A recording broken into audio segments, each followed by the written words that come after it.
Livingston Family Dentistry knows the value of a healthy, beautiful smile. With over 30 years of experience, Dr. Ronald and Dr. Blake Livingston and their friendly staff are committed to making you feel comfortable, informed, and satisfied. So whether it's routine dentistry, cosmetic improvement, or complete restoration, bring your smile back to life at Livingston Family Dentistry, located at 13724 Woodward in Highland Park.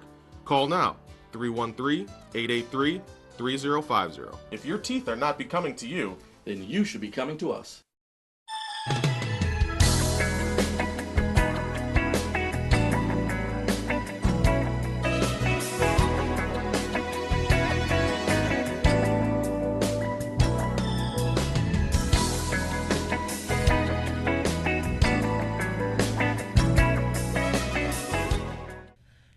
I am back, and now we are here for Table Talk with Brenda Perryman right here on TV 33 WHPR. And we have so much to get to this morning, and I hope that you join in with your conversation too. I'd like my co hosts to introduce themselves. I'm Alice Liddell, one of the last mortgage companies here in the Detroit area, black owned, that is, African American owned, whatever you want me to be today. But we're the last of those that are left. And we're going to talk later on in the show about something that makes that topic important. And that's why I've introduced myself as I should just say I'm a serial entrepreneur because I own 5 businesses here in the Detroit metropolitan area and hire a few people to work in all those businesses. All right. You're an employer. I'm an employer. And he's got that sharp suit on, too. I know. He should be. I had to step it up because Ken brought it last week, so I said, all right. Brother, it's cleaner than the Board of Health. I'm Ken Coleman, author and historian. And he's the author of the new book, The Coleman Young Reader. Forever Young, the Coleman Reader. The Play on Coleman. both my name and his. Oh, See? that was good. You know, did Monica tell you her grandson was named after Coleman Young? Yes, I've Yeah. heard that, yes. Okay, as our tradition from the book On This Day, just so happened to be written by Coleman over there. You're going to send me an invoice On for all this these day, plugs. September 30th, on this day in 2004, WQBH AM 1400, a black-owned radio station led by the legendary personality Martha Jean the Queen Steinberg, broadcast for the last time. The self-styled community radio station debuted on the dial in 1982. Ken, she kept that going quite a while, didn't she? Absolutely. The story goes, Martha Jean is released from WJLB.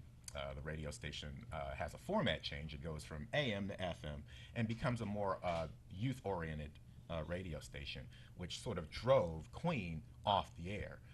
A couple of investors, good friends of hers, said, you know what, she's a voice that needs to be on. We will buy a radio station. They bought WJLB's old AM frequency and changed the call letters to WQBH, an acronym for Welcome Queen Back Home. And Martha Jean became an owner, a majority owner at the station. In her latter years, she passed in 2000, but the radio station carried on, as you pointed out, for 4 more years after she passed. Her daughters operated the station until the board of directors decided to sell it. But certainly a legendary personality, a great broadcaster, a fantastic mentor to me, and a business owner, an owner. Yes. Yes, she was. And I mean, she could talk. She could really talk. And what did she call the men, the factory workers and stuff? They called her my blue collar. Her blue collar workers, yeah. Right, right. And whether you were in one of the automotive factories or the suppliers or out at the Bowman Yard as a sanitation worker, Queen had a way to connect with royalty, with Fortune 500 business moguls and the common person. Before she made her spiritual transition into the ministry, she operated a lot of nights on Saturday night at the Chick Chat Club on 12th Street. But she was a great personality. Yeah. I only met her once, and I had gotten into the elevator at the Penobscot building. Yeah. And she got on too, you know, and I was so stunned. Even as much as I could talk, I just talked a little bit, but she did the talking, and we talked after we got out the elevator. Very nice woman. Did she have on one of those Mr. Songs. No, she didn't. No, she didn't. That day, she was kind of dressed like Yeah. Just the going to regular work. person, right? Well, did you watch the debate? Yes. Yes. And yes. And yes. And yes.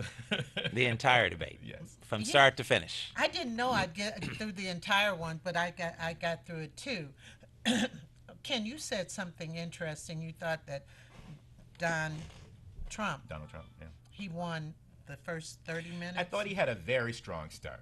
I think the debate was 90 minutes. Yes. Right, 90 minutes. I think he had a strong third, half hour. I thought that he was particularly strong on the trade issue.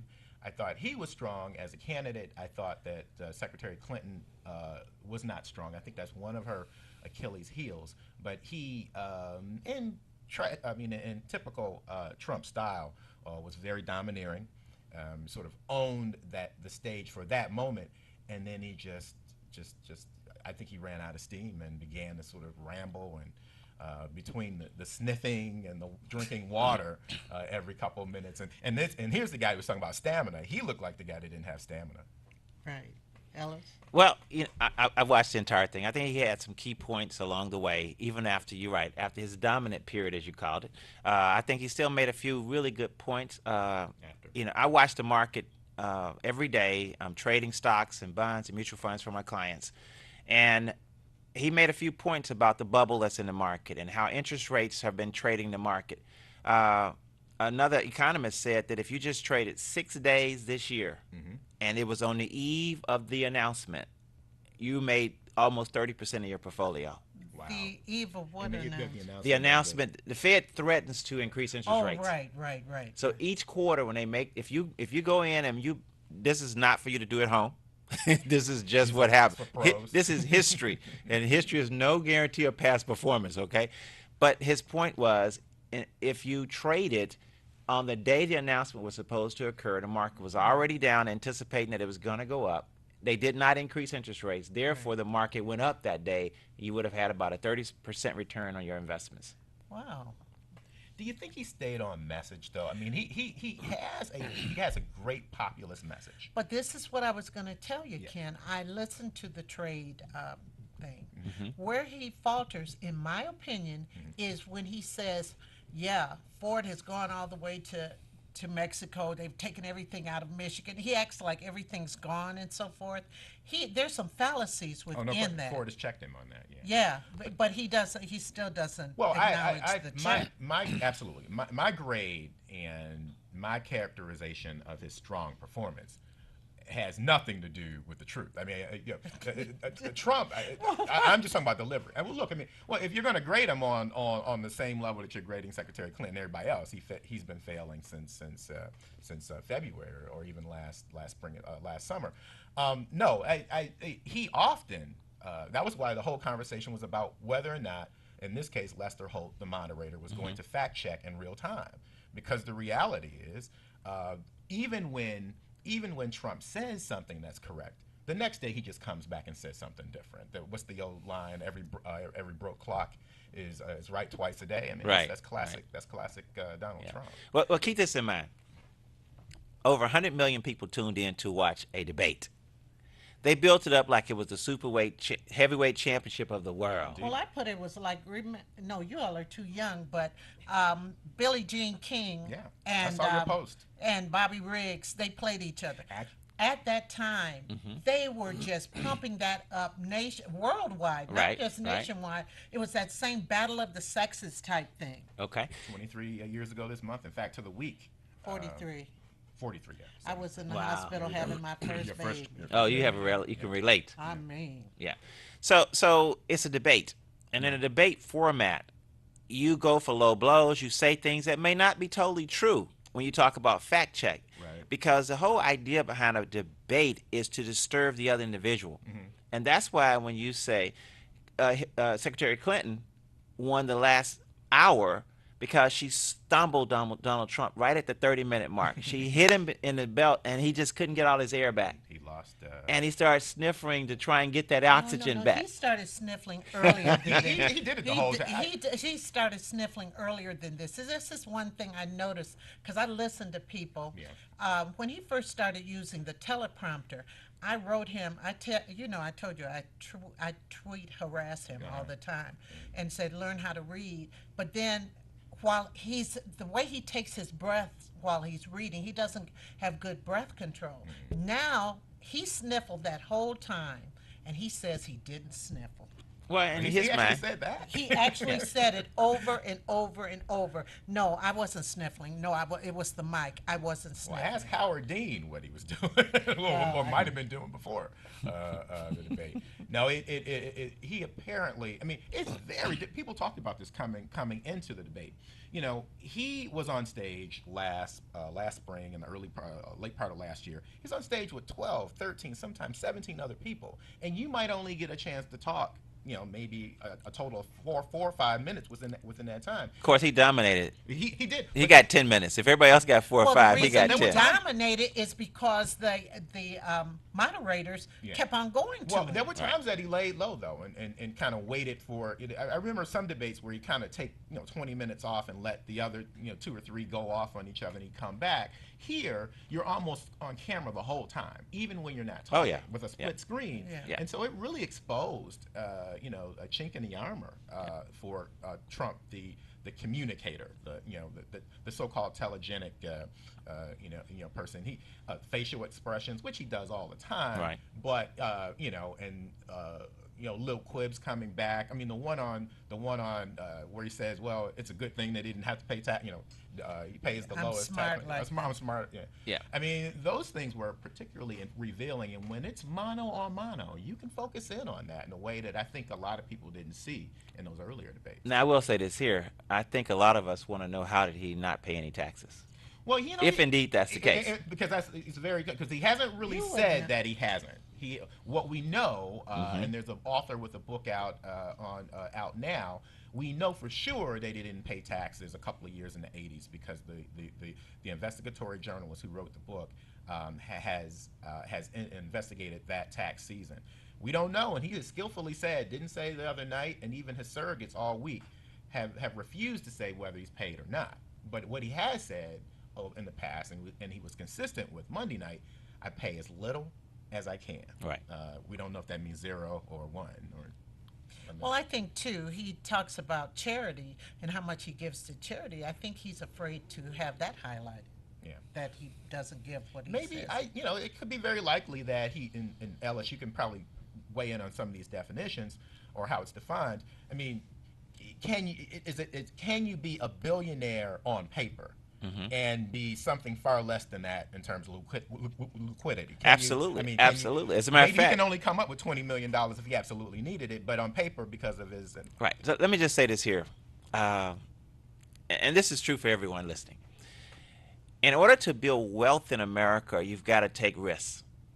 And to take risks, because if you look at the average person who saves money, and they get their paycheck and they put 50% away like clockwork, they're going to be a millionaire.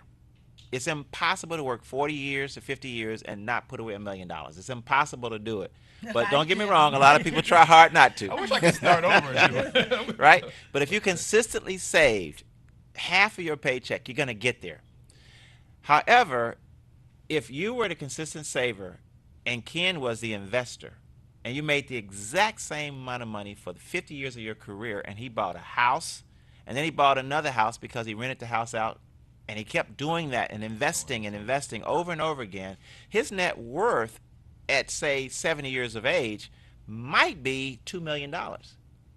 And your net worth may be $500,000, because emergencies are going to occur, things are going to happen, and we can't ever get out of the ebbs and flow of life. Yeah. So, Donald Trump, he's worth billions on paper.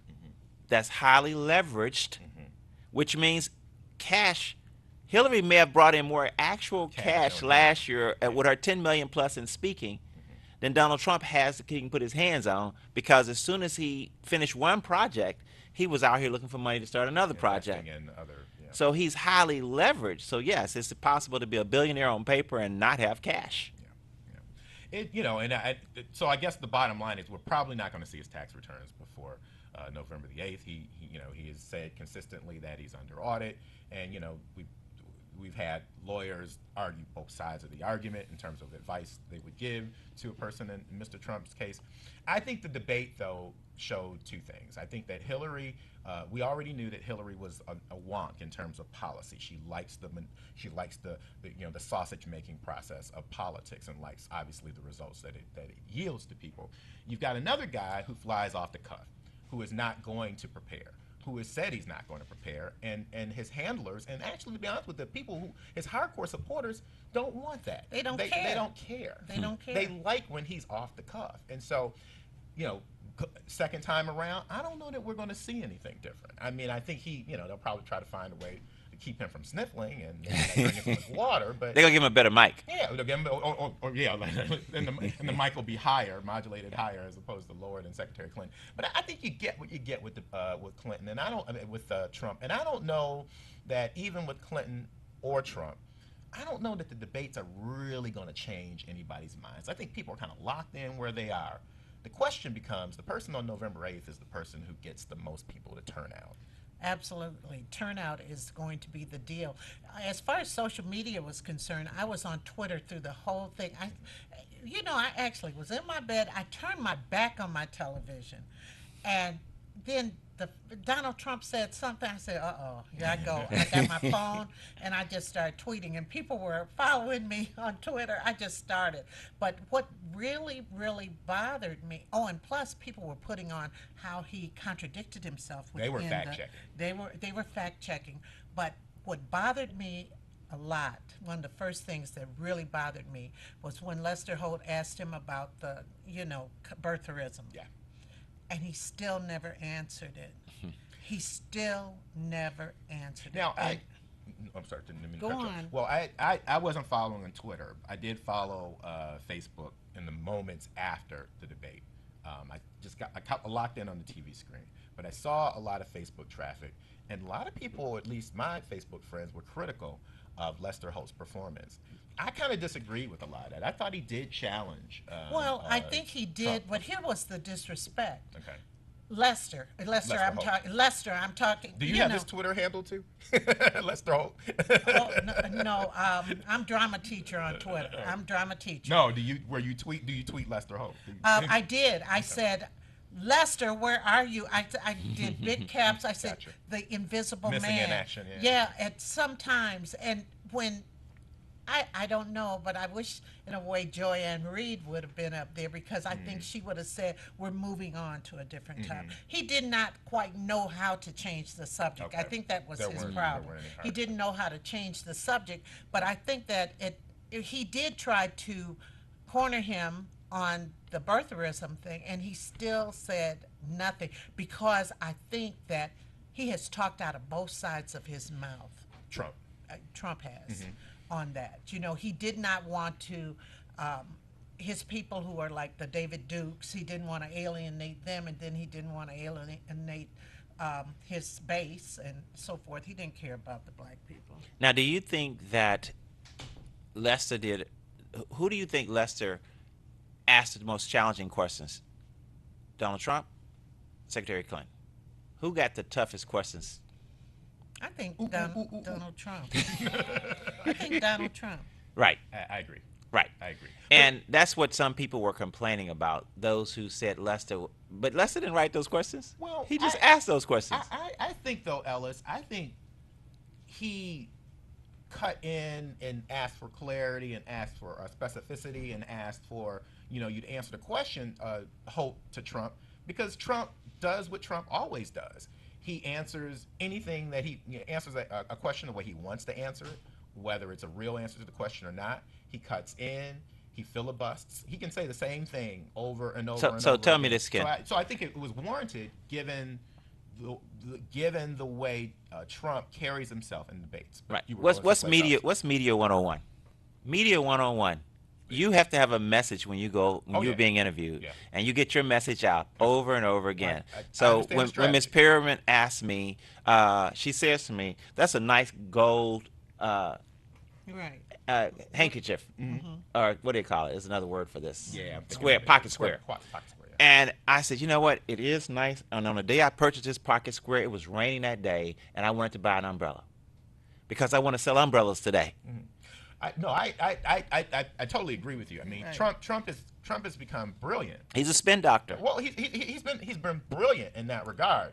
Problem is, I mean- I'm not hiring a reality show host or somebody who has the ability to con me into doing something. We're hiring a president, and so I think that Secretary Clinton's best line was just that. The question of Preparedness. you've been off the campaign trail. Right. I've been out here ripping and running, and you sat down for the last 3 days. And so I thought that was one, and I don't even think that's a zinger, y'all. I think that was a very sort of genuine response to Trump's BS, and I think she handled it well. And she never, even when she got cornered, on trade, you never got the sense that he was under her skin. Like you got the sense that Right. she was under his, or he was under Ice Queen, Yeah, I mean, honey. I mean, Ice Queen. Yeah, no, she handled herself. I thought her look was really strong. I thought she loosened up a little bit and laughed and gave a real strong chuckle at times when she heard some of the crazy stuff coming from Trump. For Hillary, I thought she did a really good job. Didn't they say he interrupted her like 51 times? I didn't know the number, but it seemed like that or more. Literally, almost on every response and interjection. Years ago, maybe 14, 12 years ago, I saw her on Fox News, the Sunday thing, and Mike Wallace's son, what's his name? Chris Wallace was interviewing her. And that's the first time I really saw her sit down for an interview. I said, gee, she's brilliant. No, because he was asking her things that would befuddle some people, and she was able to just... Well, keep this in mind. Hillary Clinton was Bill and Hillary was driving one day, and they stopped at a gas station, and this gentleman came out to pump the gas, and Hillary smiled, and Bill said, "Who's that?" And she said, "That's my old boyfriend." And Bill said basically, "Oh, so you could have been the husband of a gas station owner?" And she said, "No." Wife of a gas station owner. Wife of a gas station owner. No, I would have been he would have been the president. Oh, wow. She would have spent that. So nice. keep in mind, her intellect is her strength. Yeah. She married a Rhodes Scholar, but she was right there with him. She was Wellesley. So Wellesley. trust me, we're talking about a woman who intellectually is as sound as they get, and because of that, he That will. has hurt her, too. Well, it hurt her. It has hurt her. It hurt Margaret Thatcher. It hurt President Gandhi in Israel. I mean, you can't overlook the sexist aspect of this. I mean, the one reporter had the nerve to ask her a few days before the debate, "What are you going to be wearing?" I mean, it's condescending. I'm sorry, I interrupted you, but what were you saying about, we were talking about the intellectualism. No. That was it. Ken picked up on it. It was basically to say that intellectually, her and Donald Trump are not equals. Right. And the debate by the third one, they're going to have to figure out how to keep him interesting for 2 more debates. I would not be surprised if the second one goes badly, that Trump finds a way to get out of the third one. I mean, I don't see. Well, the second one. Well, the second one is the vice presidential candidates. Right? Yeah, but I'm talking about the other one is a town hall. Is a town hall. And so they have the audience right there. Yeah, And that may be his strong suit, may not be his strong suit. It may not be, because it's probably going to be undecideds, or obviously carved up in a way that's not too pro one candidate. And there it's even harder to evade a question, because you'll have that person standing there, and the person will hold the moderator holding the microphone. You can't go around that person. That would be to your peril. I mean, you can sort of jump on a moderator or go the other way, but it's going to be tougher in a town hall meeting. Well, we have a call. We have Yvonne on the line. Good morning. Hello. Hi, how are you? I'm fine. Can you hear me? Yes, I can. I enjoyed your show this morning.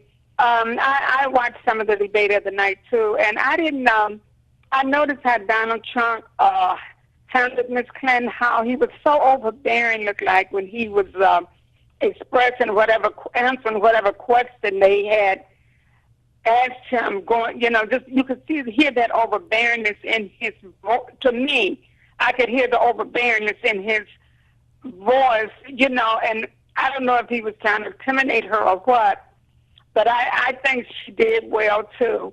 But I noticed with another incident with Miss Clinton, when Bill had went through the issues with the lady Monica Lewinsky, and it was the news lady that was interviewing her, and looked like the lady wanted to, use some harsh things toward her. But Miss Clinton sit there and looked the lady right in the face and went on and answered the question without look like getting hostile or upset. So I think she holds her ground well when it comes to her expressing her ideas and her, opinion about things.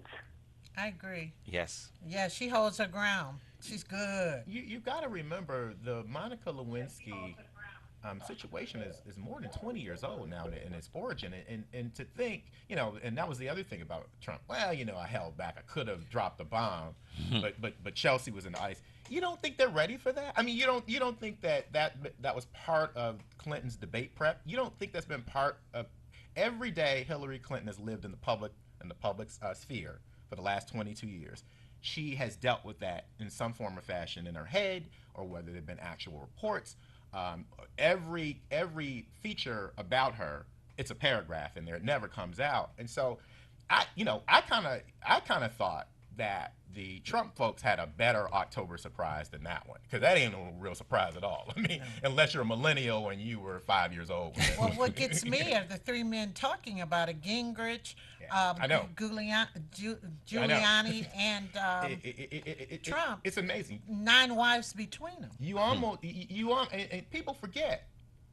3 years after Monica Lewinsky, 2 years after Monica Lewinsky, Gingrich leaves in disgrace, resigns from the House, marital problems and affairs.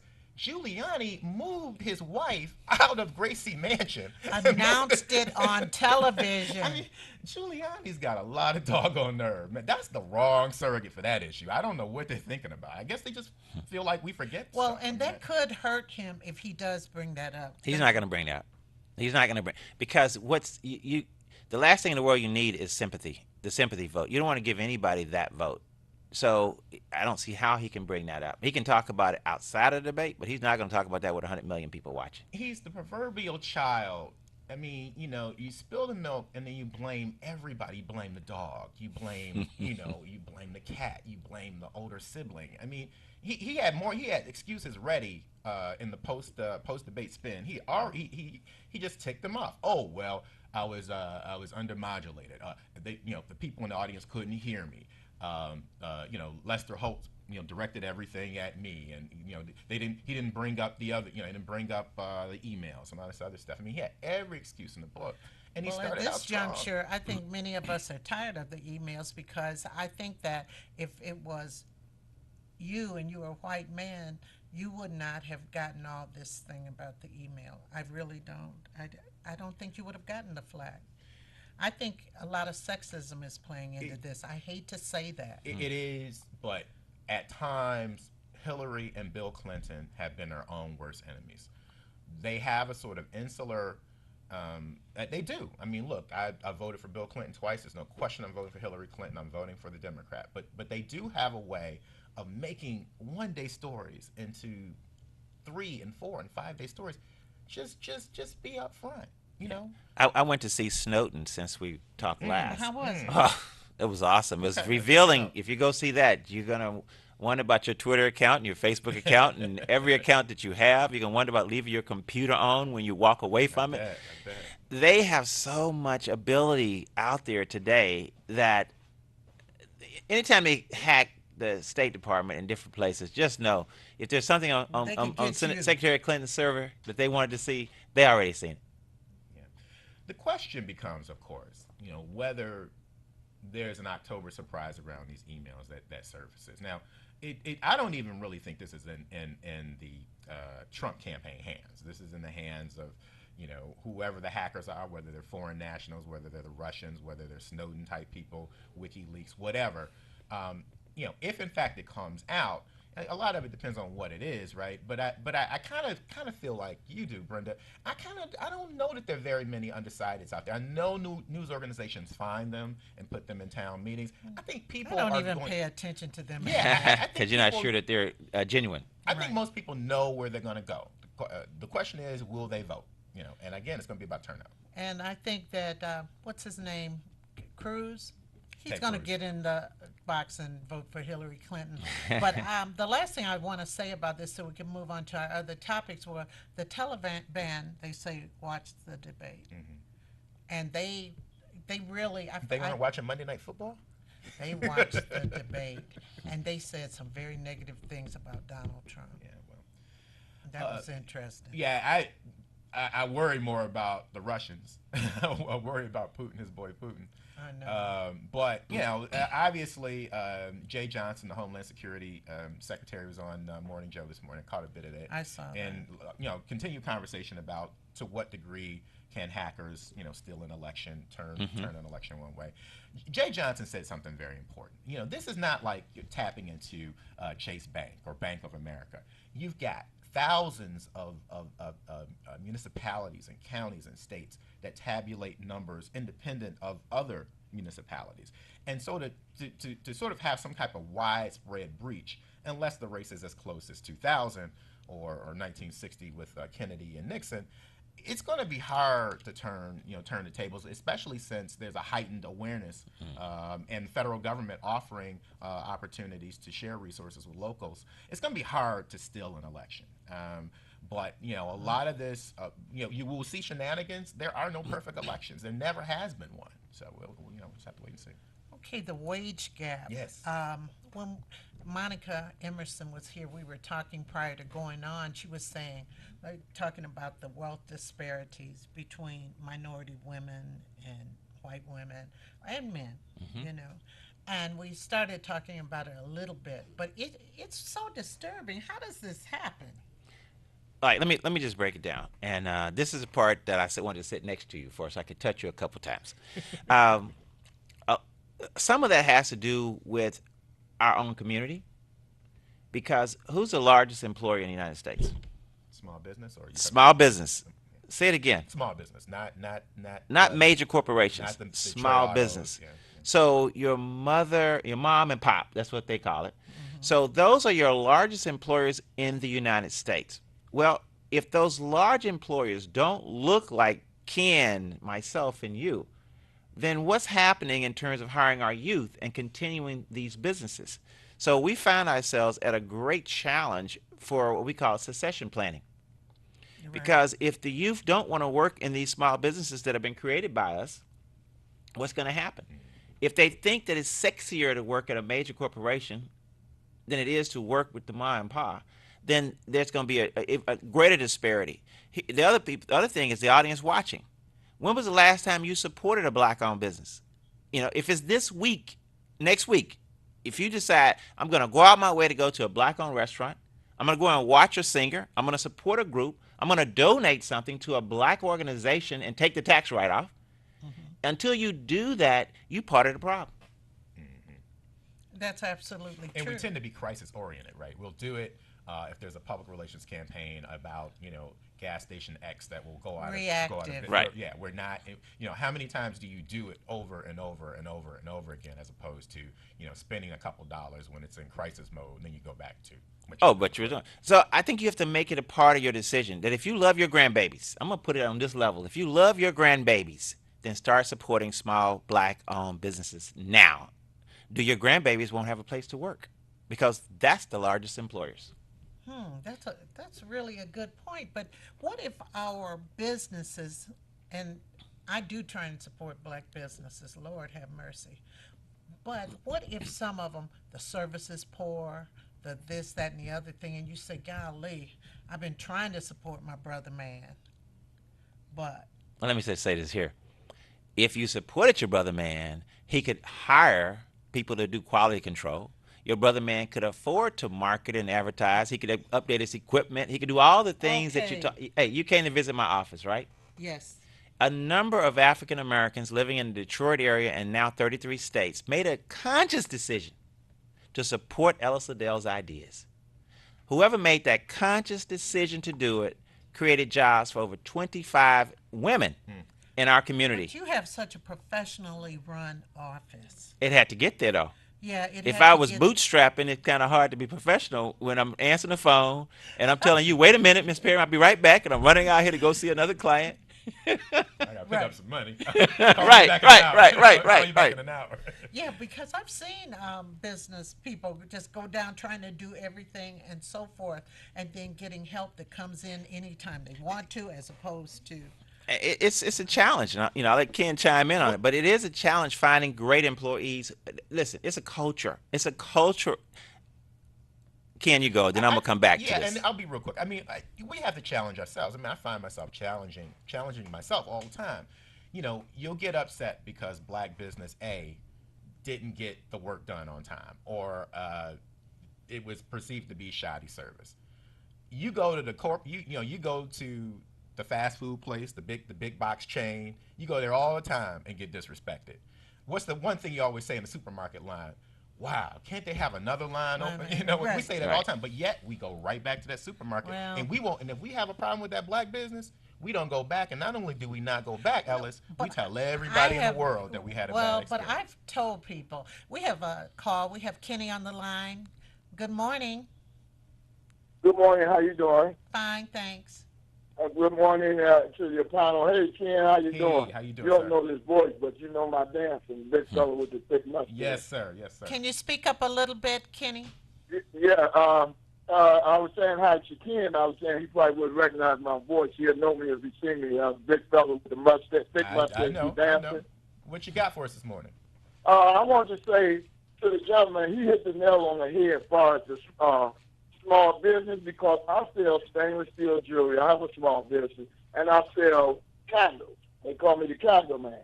And it's so hard for my own people to buy from me. They rather go into the store and get the same stainless steel jewelry where I order it from the same place instead of coming to me, because I'm not sitting up in the mall or something. And I just wanted to comment and tell the gentleman that he hit the nail on the head with that. We have to start supporting small business in our own community, and for our community and our neighborhoods to grow, because the corporate is not coming to put nothing in our neighborhood or to save us. We have to save ourselves. Right. And until we do that, we're going to keep complaining and running down to the city council and everybody else saying what ain't getting done, when some of the stuff we could do ourselves. And I just want to say thank you for taking my call, and I continue to listen to you guys, and I appreciate y'all. Thank you, Kenny. And see, Kenny's welcome. right, because just think, if 1,000 people decided today we're going to support Kenny, Kenny could then get an intern. He could have an intern. He trains the intern, so now he teaches his intern how to be a craftsman. So it continues. Right. But if he's trying to run and go get some money, as Ken said, Yeah. and not, one of the things I had to do is train my clients also. I mean, it's not just training your employees, you have to train your clients. I said to one client, they said, why don't you come to my house like my insurance agent does? Why don't you come to my house like so-and-so does? And I said, okay, here's the deal. Would you expect the president of the bank to come to your house? No. I said, okay, then I'm the president of my company. If you call, don't you want me to be accessible to you? Yes.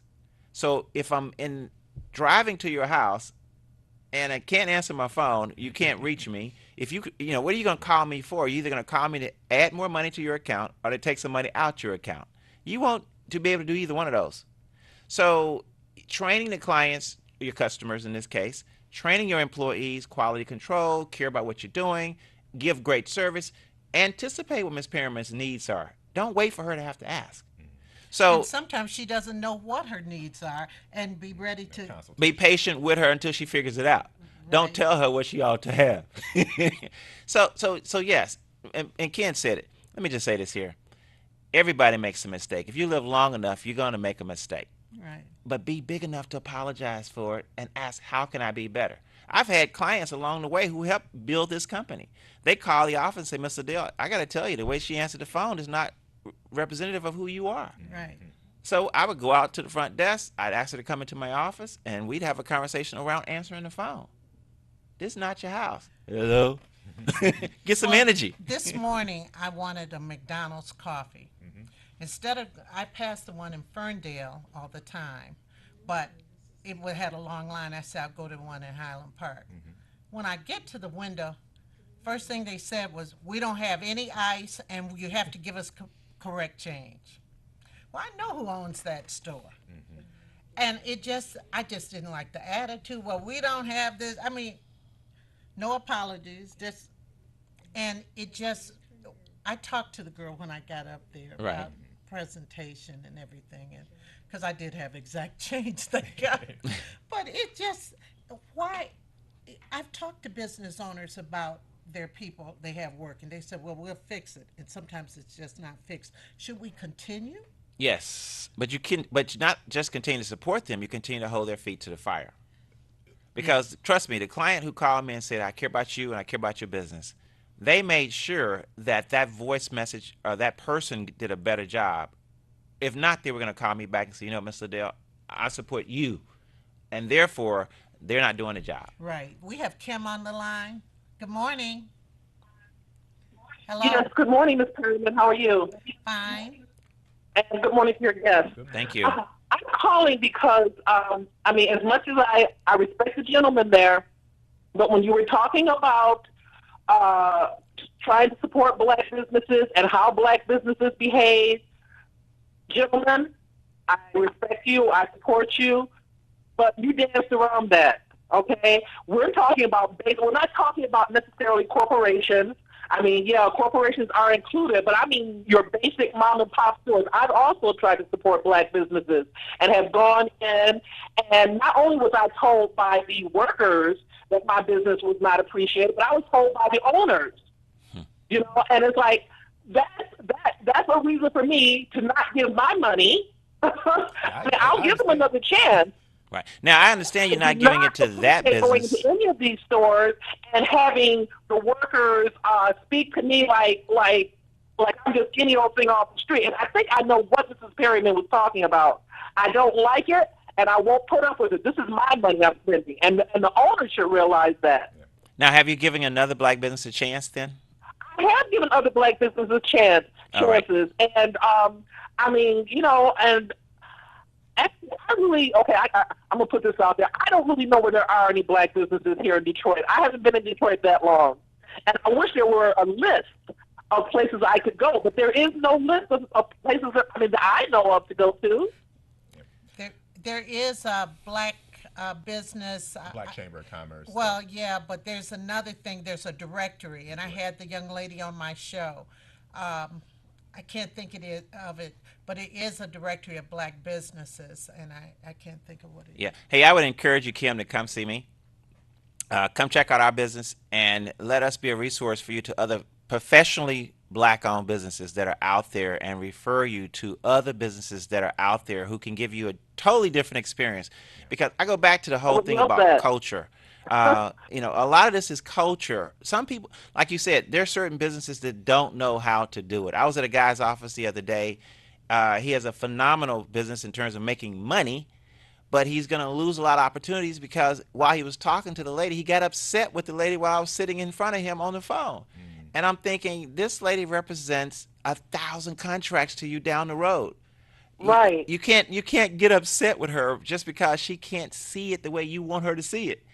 Paint different pictures. Right. So a lot of people need training, Kim. It's not professional. So you're correct. A lot of business owners need training.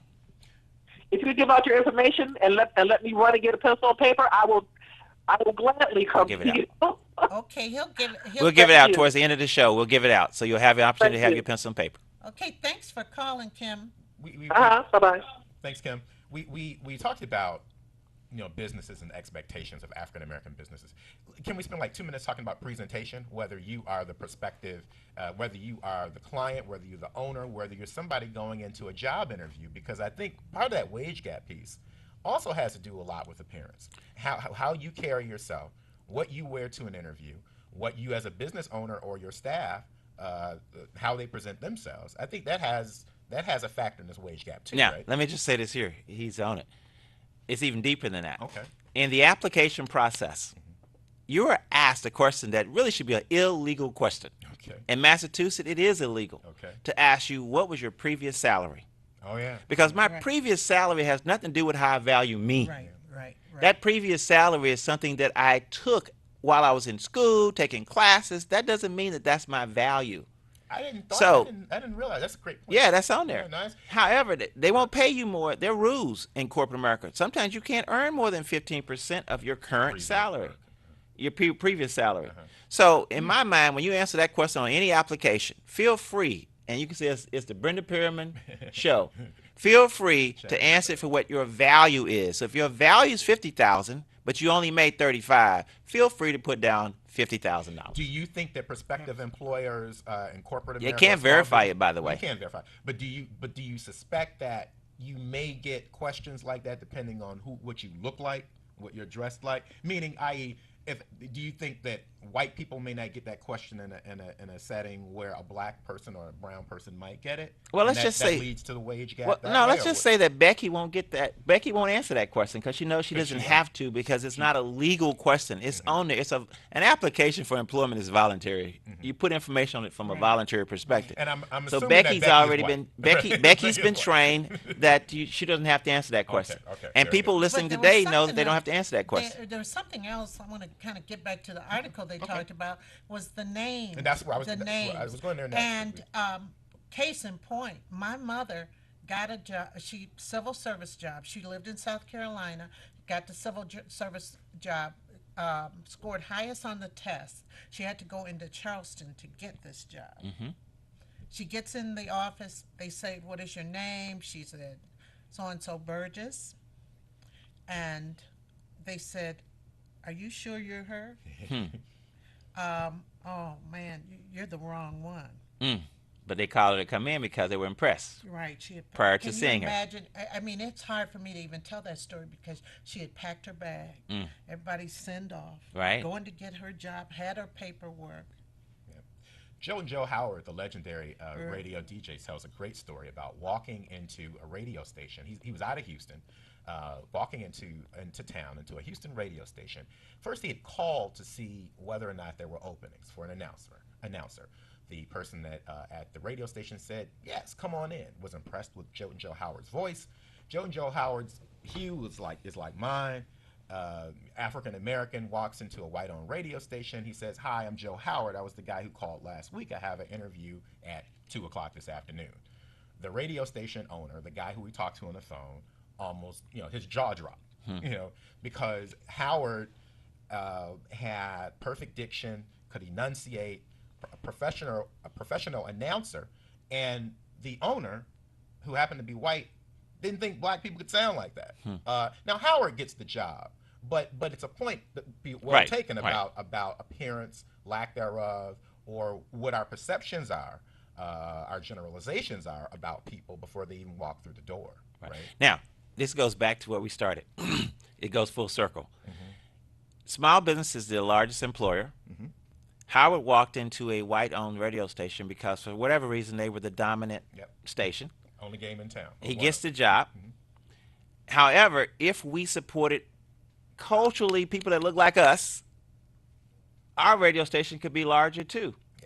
Yeah. One of the things that I've had the honor of is being the number one selling African American, non-African American in the United States for a major financial organization. And when people see the name Ellis Liddell, it's not like Jamal. You're right. It's not as guaranteed. Right. So when I walk in the room, often people look and they say, they don't realize that that's the guy, but they say, wait a minute, there's this one black guy here. Who's he? And why is he at this meeting? Because to be here, you have to really sell a whole lot of stuff, right? So eventually they figure out, oh, he's the number one guy. And the way you're treated after they figure that realization out is totally different than the way you're treated prior to figuring it out. Absolutely. But guess what? I wouldn't have been there if it wasn't for black clients. Because yes, we have a few white clients, but the majority of my clients are those from my community. Yeah. And that's natural to me. To me, it's unnatural for me to be running behind people that can't relate to me culturally. They're not trying to serve the food I want. Right. Right. I understand, and I agree with you. But after we've told the person, you're not serving us well, your employee, I mean, I I've even talked, I have a good way with young people, and I talked to these two young ladies who were talking gossip at the desk, the counter, when I was going in to get Doing something. business. Yeah.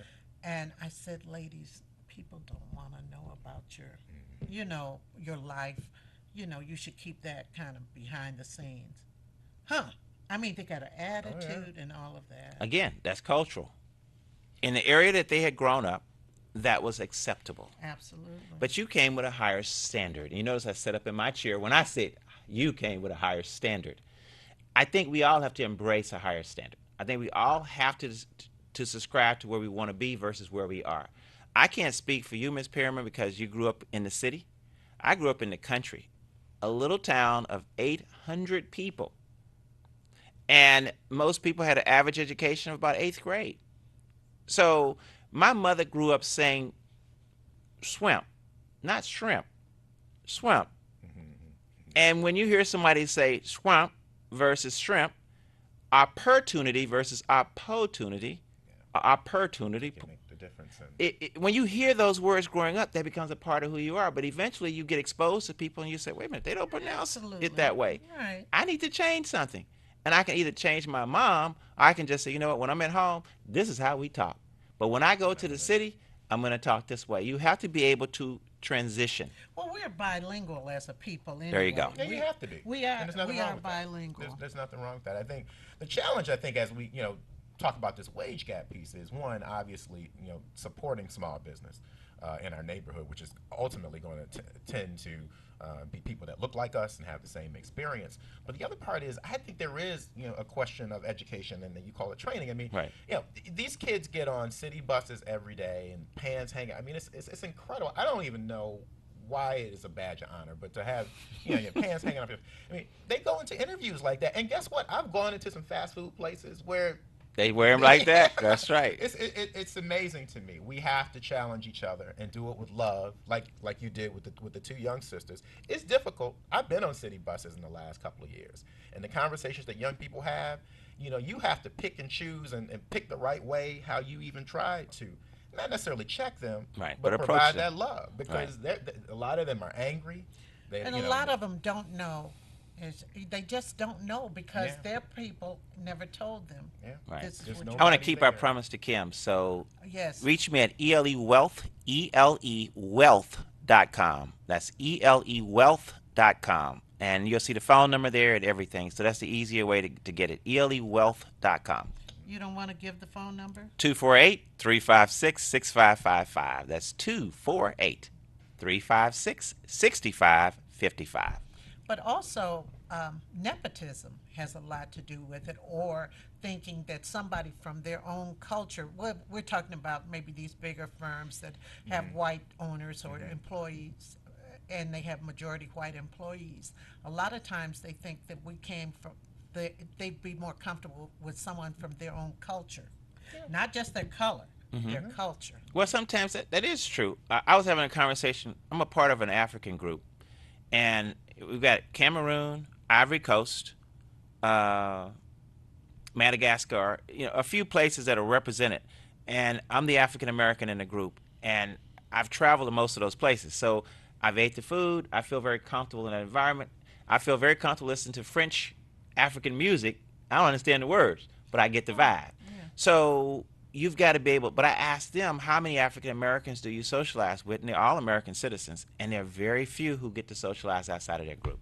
Yeah. And there are very few of us who will reach out to an African, an immigrant I've seen it. that have come here. I've seen it. Very few of us will do it. They hang out together, whether the countries that their origin of country Well, is speak for 500 miles yourself. apart. They do. I've Yeah. been to Well, some of the many food. African parties. I mean, There you go. real You're the exception. But I bet you there are people listening and watching today who can't name one. They haven't been to a single African party. I remember going to an African party in London, and there were people from all over the planet there. And I saw blonde with blue eyes, your complexion, and they were African. So you say, okay, I see now where the colors of the Let me world come take from. these brown contacts out. Let me see. I see your blue See eyes. my blue eyes going on. Well, gentlemen, unfortunately, we didn't get to get to regentrification because I really wanted to know what That's Ken. another topic. That's a I whole show. really wanted to know what you felt about that because people say it's happening. It is happening. Oh yeah, and it's going to continue to happen. Ever since Bill Clinton went to Brooklyn, it became very popular for it to happen. You mean Harlem? Harlem. It was Cotton Harlem. goes to Harlem. Yeah, Harlem is. I mean, so many white people live in Harlem right now. It's crazy. You ought to consider having Lauren Hood on the show too. She's a dynamic. Yeah, I dynamic I young want to lady. contact her. I can. You well, can. yeah, well, Okay, yeah. great. So, ladies and gentlemen, we have to call it a day. I hope you enjoyed our conversation here, and Ellis Liddell will be having his own show here in a couple Right. of months, and so that's going to be in about 3 months or so. That'll be very, very exciting because he's going to make us all wealthy. Right. Many times over. Yes, and then I'm quitting. Just give a black business a chance. I'm gonna give a this brother a black chance. business Give a brother a chance. chance. We'll get a brother a chance for real. So thank you very much.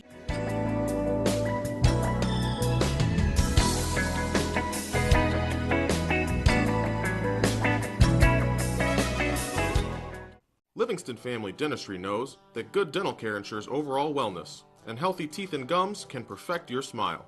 With over 30 years of experience, Dr. Ronald and Dr. Blake Livingston take the time to explain every treatment.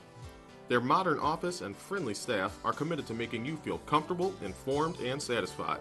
Located at 13724 Woodward in Highland Park, call now 313-883-3050. If your teeth are not becoming to you, Then you should be coming to us.